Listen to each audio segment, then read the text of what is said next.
Joining me now is Jessica Cisneros. She is running for Congress in Texas's 28th district against a guy known as Trump's favorite Democrat, Henry Cuellar. Jessica, welcome back to the Young Turks.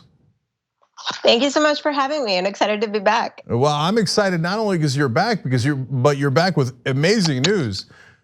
Geez, and Lord mercy, how much did you raise in the third quarter? Let's see, more than $300,000. It was amazing. Wow. It was thanks to the support of everyone. It was great. And I think this sends a message that people want to see more primary challenges.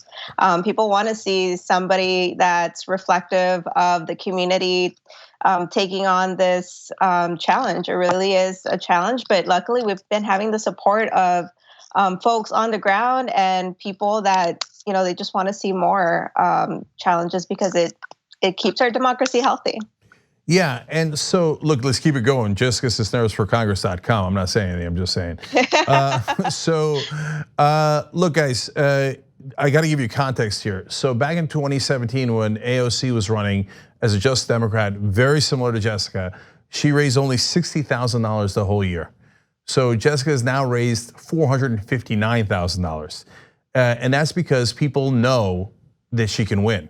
It's a new day in America. And so when the Just Democrats won last time, it now got people to a point where they realize that new Just Democrats can beat Democratic incumbents, especially terrible ones like Cuellar. I'm gonna get back to Cuellar's record in a second, but Jessica, you also got a whole heap of endorsements. So who has endorsed you lately? Well, our first major endorsement was Senator Elizabeth Warren. Well, after the first endorsement, which was Justice Democrats, and has been instrumental in our success because they put us out there. They helped us, start this campaign and have still been a great support. After that, it was Senator Elizabeth Warren, and then now we're proud to announce that we've been endorsed by Sunrise Movement and Working Families Party. All right, excellent. Now, Cuellar, on the other hand, has been endorsed by Nancy Pelosi. Okay, let's go over Cuellar's record. So look, a lot of times these conservative Democrats, they're terrible on economic issues, but at least they're good on social issues. So Cuellar, is he pro-choice? Anti-choice. So, Jesus, okay, anti-choice, yet Democratic leadership is supporting him. What are his other conservative positions? He has an A rating from the NRA, is taking hundreds and thousands of dollars from the private prison industry, from big oil, from the Koch brothers. And the NRA also floats him some money as well. He's anti-labor. Just anti-environment. Just pick an issue, and this guy is always going to come out on the other side. It's a wonder, why he calls himself a Democrat. I think my team and I already, we have this game where we're like, we can't be shocked by another bad vote. And we keep, seeing how bad of a Democrat he is. And he keeps shocking us. We're already beyond the point where it's like, this can't get worse, right? And then it does. In the first 2 years of Trump's administration, how many times as a percentage did Cuellar vote with Trump?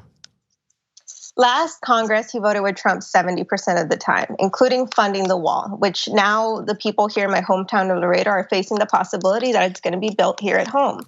It's already being built in other parts of the district. We've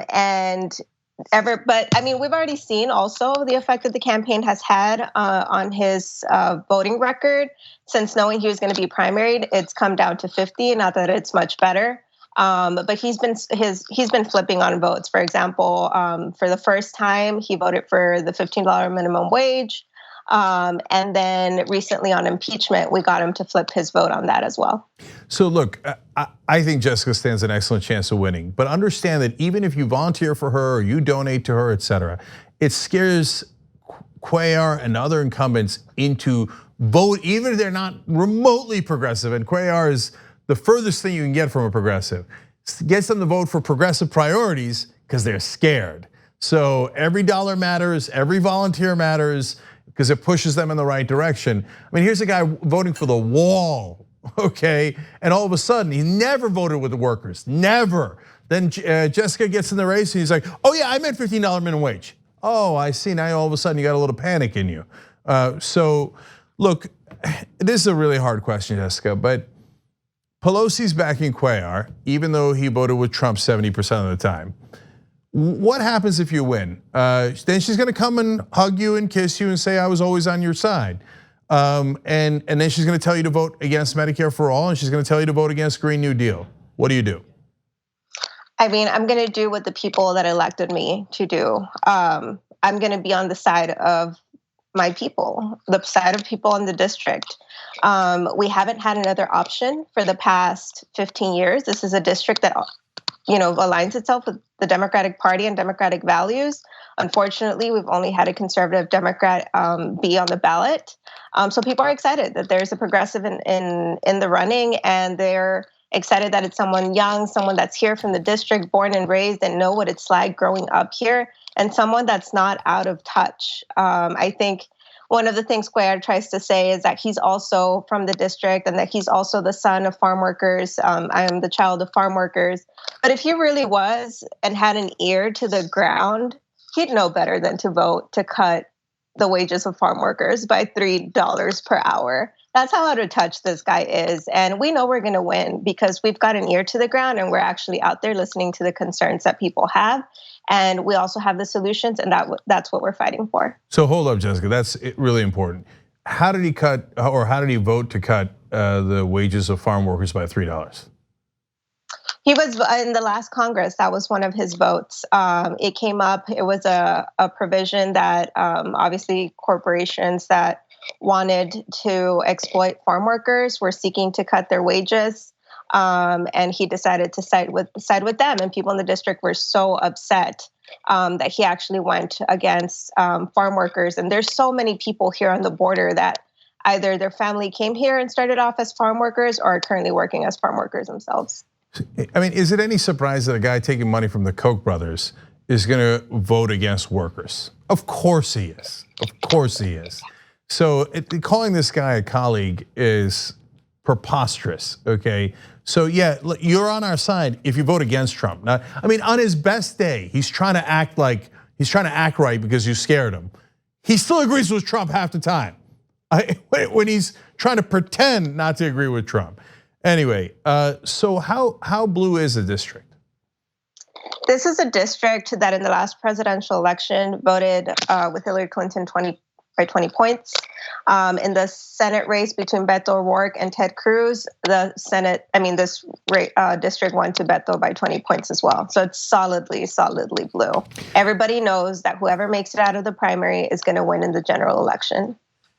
So I bring that up because I think we have our answer as to a question you asked earlier. I don't know why he calls himself a Democrat. That's why he calls himself a Democrat. He's a Republican, but he can't win in that district as a Republican. So he calls himself a Democrat and then gets in and votes with the Republicans 7 out of 10 times. So exactly, and not even voting like with them, he also endorses and fundraises for Republicans.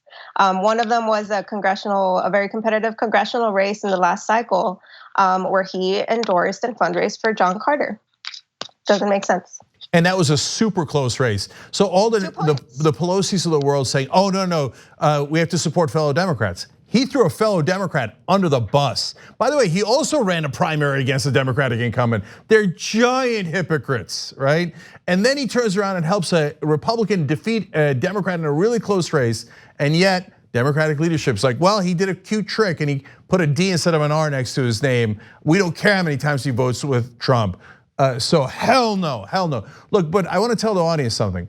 So Jessica's doing amazing with fundraising and with endorsements, etc. But none of it matters if you don't get people out to vote, okay? So if Cuellar wins, everybody in Washington is gonna say, see, progressives can't win. You see, what you gotta do is you gotta sell out, you gotta take Koch brother money, and you gotta work with Trump. Do not let that be the message. It is massively important to the whole country and the whole movement that Jessica wins. So no joke, no exaggeration. Jessica Cisneros for Congress.com. We're gonna have the links down below to donate, to volunteer. And it's not, look, I want you to donate. She doesn't take any corporate PAC money. She's a just Democrat, etc. But you also somehow, if you're in that district, you've got to volunteer. You've got to get out there, and your donations aren't just for ads. They're also to hire staff to knock on doors to make sure, because we cannot lose this race. It is so important to the whole country. So Jessica, I do want to ask you one more question. So if you win, there's going to be, and it's really hard for you to see it now, but there is, when you get there, you're gonna get an enormous amount of pressure to just cooperate with your Democratic colleagues.